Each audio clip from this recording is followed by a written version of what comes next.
ये आग लगने से पहले की बात है, 5 से 10 मिनट के लिए लाइट गई। अस्सलाम वालेकुम, मैं हुमारी अली, आप देख रहे हैं मेरा चैनल। खातून को बुर्का पहनाकर कुछ शॉपिंग बैग्स में केमिकल डालकर अंदर प्लाजा में भेजा गया। ये किसने भेजा था, ये क्या कहानी है?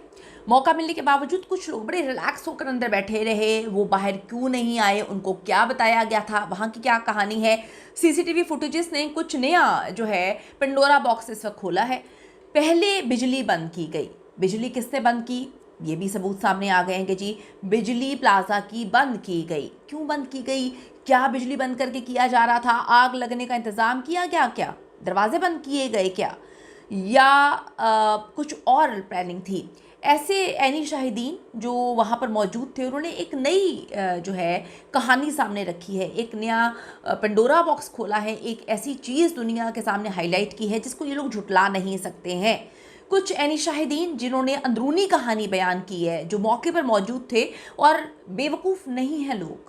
क्या मामला है, आज की वीडियो में बात करते हैं। रिक्वेस्ट है चैनल को सब्सक्राइब करें जी, हमें आपकी सपोर्ट की बेहद ज़रूरत है, तो हमें सपोर्ट करते रहें और वीडियो को आखिर तक मुलाहिजा ज़रूर फरमाइएगा। थोड़ी देर में यहाँ लाइट, ये देखें पीछे दोनों बिल्डिंग की लाइट चली गई। ये आग लगने से पहले की बात है, 5 से 10 मिनट के लिए लाइट गई और फिर लाइट दोबारा आ गई। तो गुल प्लाजा में आग लगी नहीं, लगाई गई है, बल्कि ऐनी शाहिदीन जो लोग वहां पर मौजूद थे वो तो ये कहते हैं कि ऐसा लगता है कि बाकायदा भड़काई भी गई है। ये दावा वीडियो सबूतों के साथ जो है सामने आया है। वीडियो सबूतों के साथ चीज़ें लाई जा रही हैं, क्योंकि आप ये देखें कि ये बड़ा कंफ्यूज कर रहे हैं लोगों को। मुझे समझ नहीं आ रही कि आप लोगों के मैसेजेस आते हैं और वो बड़े वैलिड क्वेश्चंस हैं, बड़ा कंफ्यूज कर रहे हैं। पहले कहते हैं कि जी दरवाजे अंदर से बंद नहीं थे, सारे दरवाजे खुले हुए थे, तो फिर चले जो वहाँ पर लोग आते हैं शॉपिंग करने, उनको दरवाज़ों का नहीं पता।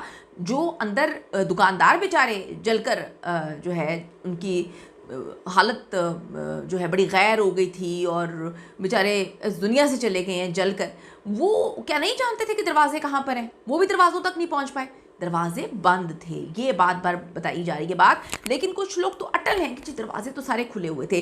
फिर ये भी अटल है कि अंदर जो है आग लगी हुई थी और पहले भी आग लगती है, बुझ जाती है। लेकिन जो फैसल हदीस साहब ने बात बड़ी अहम तरीन बात को पॉइंट आउट किया। फैसल हदीस साहब तो झूठ नहीं बोल सकते, वो तो झूठ नहीं बोलते। 50 साल से वो कहते हैं कि जी ये मैं मामला देख रहा हूँ, आग लगती है, बड़ी बड़ी जगह पे लगती है, लेकिन इसकी इन्वेस्टिगेशन होनी चाहिए क्योंकि इतने घंटों में बिल्डिंग नहीं गिरती। ये आप भी समझते हैं, हम भी समझते हैं। इसके अंदर अल्लाह माफ़ करे कौन सा कारतूस था, खुदा ना खास्ता, कि जैसी आग लगी है 5 से 10 मिनट में तबाह बर्बाद हो गया सब कुछ। और हम किस किस को, या आप लोग किस किस को झूठा साबित करेंगे? क्योंकि जो रेस्क्यू एहलकार वहाँ पे पहुंचे हैं, एक रेस्क्यू एहलकार शहीद भी हो चुका है काम करते हुए, रेस्क्यू करते हुए। तो वो जो 5 से 10 मिनट के अंदर वो कहते हैं कि पूरी बिल्डिंग इतनी आग का ढेर बन गई। और फिर वो मासूम बच्चे, उन्होंने तो आके नहीं बताना कि जी आर्टिफिशियल फूलों की दुकान पर 2 बच्चे माचिस से खेल रहे हैं। माचिस से खेल रहे हैं तो भाई उन्होंने क्या एक एक दरवाजे पे जाके आग लगा दी थी? माचिस से खेल रहे हैं, क्या उन्होंने जो है वो बम रखे हुए थे? क्या जो है वो कोई ऐसी चीज़ लगी हुई थी कि उन्होंने माचिस जो है जलाई और उसके बाद पूरा का पूरा प्लाजा ऐसे खौफनाक कारतूसों से जो है वो भम भम होना शुरू हो गया? मजाक कर रहे हैं आप लोग? मतलब मजाक तो ना करें ना, कीमती जाने गई हैं, कीमती जाने गई हैं। अब जी कुछ ऐसी चीज़ें हैं कि गुल प्लाजा में आग लगी नहीं, लगाई गई, बल्कि बाकायदा भड़काई गई। ये जो दावे हैं वो वीडियोस में सबूतों के साथ सामने आ रहे हैं। ये ऐसी खौफनाक सूरत हाल है कि कराची में जो रहने वाले हैं, अब उनके लिए मुश्किलात होती जा रही हैं कि अब हम किस पे यकीन करें, क्योंकि मामला को ख़राब करने की भी कोशिश की जा रही है।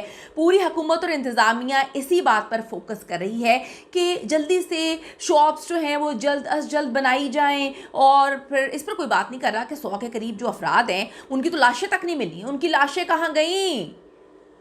अब उसको सील किया जा रहा है, बंद किया जा रहा है, यानी कि अब कोई भी नहीं मिलेगा। यानी कि अब लाशें जो हैं वो चूरा बन चुकी हैं, हड्डियां भी चूरा बन चुकी हैं, तो अब तो कुछ मिलना ही नहीं है। अब जो बेचारे 100 के करीब लोग हैं, उनके घर वाले जाकर वहाँ पर आहो बका कर रहे हैं। कहा जाता है, ऐनी शाहिदीन कहते हैं कि जी हमारे साथ ताउन भी नहीं किया जा रहा, हमारे साथ बदतमीज़ी की जा रही है। कोई कहते हैं कि जी आगे आपकी माँ नाच रही है, ठीक है। ये तक बातें लोग रिकॉर्ड कर रहे हैं और बैठ के मुख्तलिफ जगहों पर प्लेटफॉर्म से बता रहे हैं कि हमारे साथ ये सलूक किया जा रहा है। तो 100 लोग जो अंदर जो है वो जिंदा जल गए हैं उनकी लाशें कहाँ हैं, उस पर तो कोई बात नहीं करा। बस एक चीज़ पे फोकस किया जा रहा है, जल्दी से हम जो है इस जगह पर, इस बेसमेंट में उनको दुकानें खोल देंगे, उस जगह पे हम दुकानें खोल देंगे।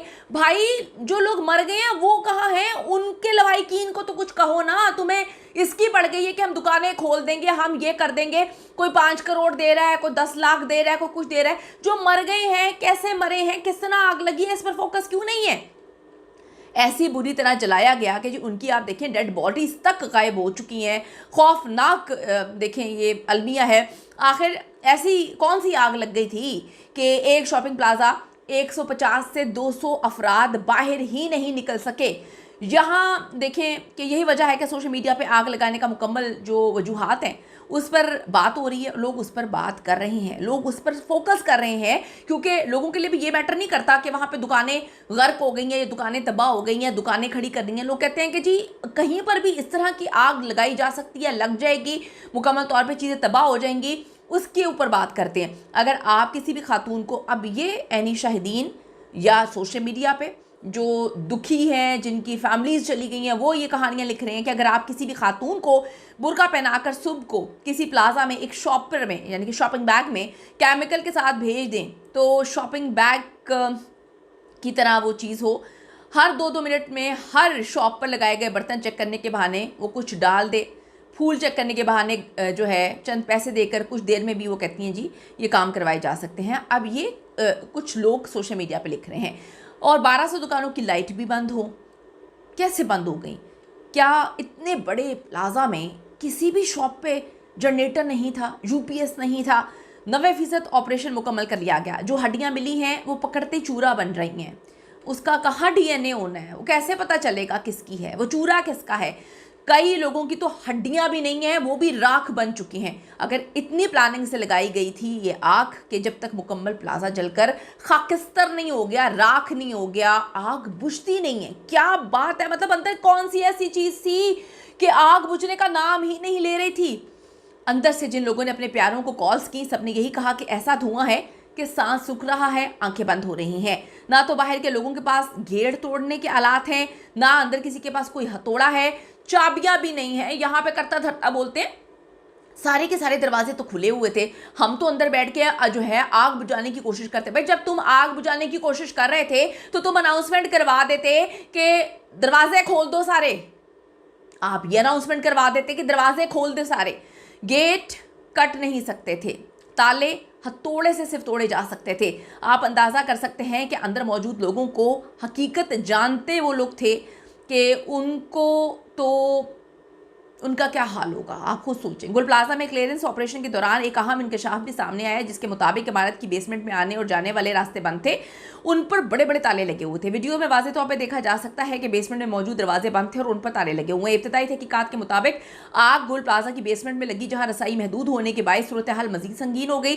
पुलिस सर्जन डॉक्टर समिया के मुताबिक आतिशदगी के नतीजे में 80 अफराद तकरीबन लापता हैं, जबकि 16 बाकियात ऐसी हैं जिनका DNA टेस्ट होना मुमकिन ही नहीं है। ये सवाल भी उठाया जा रहा है कि जब दुकानें खुली थी तो गेट्स क्यों बंद कर दिए गए? भाई एक तरफ दावा किया जा रहा है कि गुल प्लाजा में 5000 अफराद मौजूद थे और सिर्फ 200 अफराद अंदर फंसे हैं। अगर 1200 दुकानों पर 5000 अफराद मौजूद थे तो गेट्स क्यों बंद किए गए सारे? यानी प्लाजा भरा हुआ था और गेट जो है वो बंद कर दिए गए। ऐसे ही बहुत सारे सवालात हैं जो वाजे करते हैं कि आग ना एकदम लगी और ना एकदम फैली, उसे बुझाने का कोई इंतज़ाम था, ना ही शुरू में जो है इसको सीरियस लेने की कोशिश की। जब अंदर मौजूद अफराद जलकर राख हो गए, ख़त्म हो गए, तो सबको होश आया। गुल प्लाजा में आग लगने से 10 मिनट पहले बिजली किसने बंद की है? आपके पास जवाब है तो मुझे ज़रूर बताइएगा। 5000 अफराद की मौजूदगी में गेट्स क्यों बंद कर दिए गए? आपके पास जवाब है तो मुझे ज़रूर बताइएगा। तकरीबन तमाम दरवाज़ों पर इकट्ठे आग कैसे लग गई? जवाब है तो मुझे भी दीजिएगा। अक्सर दरवाज़ों पर ताले किसने लगाए? चाबियाँ किसके पास थीं? 100 से ज़्यादा इंसान जलकर राख हो गए और यहाँ हुकूमत और इंतज़ामिया उनको पड़ी हुई है दुकानें, जल्दी से दुकानें यहाँ बना दो, वहाँ दुकानें बना दो, जो है हम दुकानें दे रहे हैं सबको। तो जो लोग मर गए जलकर, वो उसका कौन जिम्मेदार है? जिम्मेदारों में तो बात ही नहीं की जा रही। आपके पास इन सवालों के जवाब हैं तो मुझे ज़रूर दीजिएगा, क्योंकि लोग मुझसे पूछते हैं और मेरे पास इसका कोई भी जवाब नहीं है। कीमती राय दीजिएगा। See you in the next video.